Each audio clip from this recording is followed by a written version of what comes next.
Та мөнгөний тухай хинээс анх суралцж байсан бэ? Эцэг ихээс үү? Сургуулиас үү? Эсвэл зүгээр амьдрал дээрх алдаа ононоос үү? Харин Роберт Кийосакигийн Rich Dad Poor Dad буюу Баян аав, ядуу аав хэмээх ном энэ асуултыг өнцгөөс хөндөд. Энэ бол санхүүгийн боловсрол өөрчлөгдөж болох сэтгэлгээний тухай ном юм. Зохиолч хоёр өөр эцэг хүний үзэл бодлыг харьцуулж амьдралынхаа туршлагаар дамжуулан сургамж өгдөг. Нэг нь түүний төрсөн эцэг буюу ядуу аав.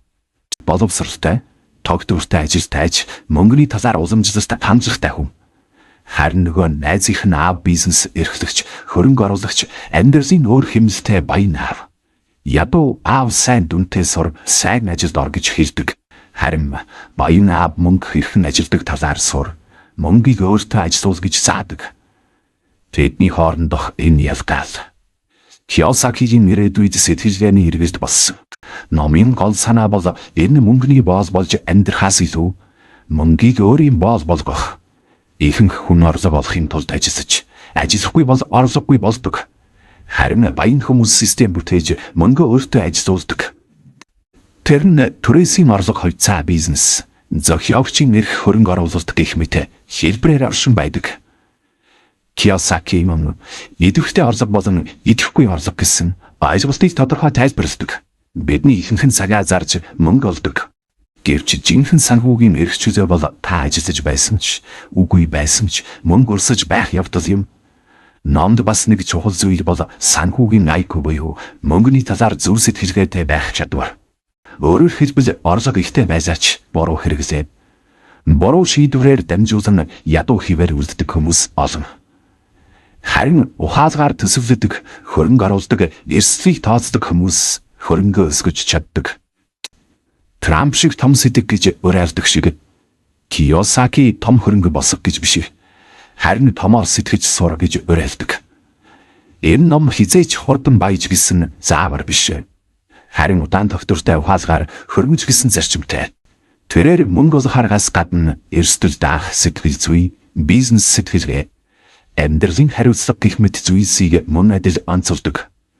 Хүүхдүүдтэй тогтмол мөнгөний талаар ярих нь ичгэлтэр зүйл гэж боддог эцэг эхчүүдэд энэ ном бас том дохио болдог. Таны хүүхэд санхүүгийн хувьд хараат бус хүн болохын тулд мөнгийг ойлгох ёстой.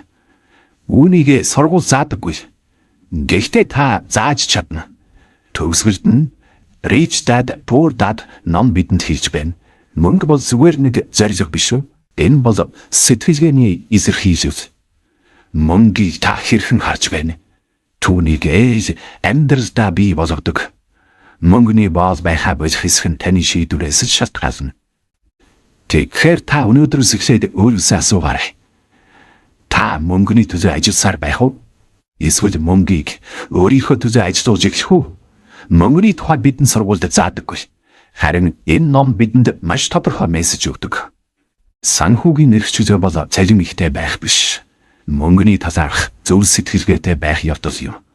Мөнгөний төлөө ажилласаар байвал хизээч мөнгөтэй болохгүй. Харин мөнгийг өөртөө ажилуулдаг систем сэтгэлгээ хэрэгтэй.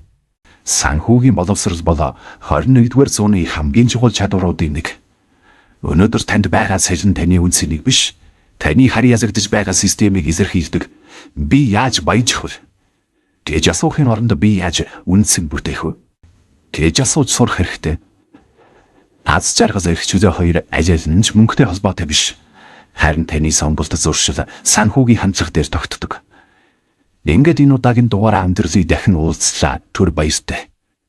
Та миний Facebook хаяг болон YouTube сувгийг дагаж дараагийн дугаараа тогтмол сонсоорой.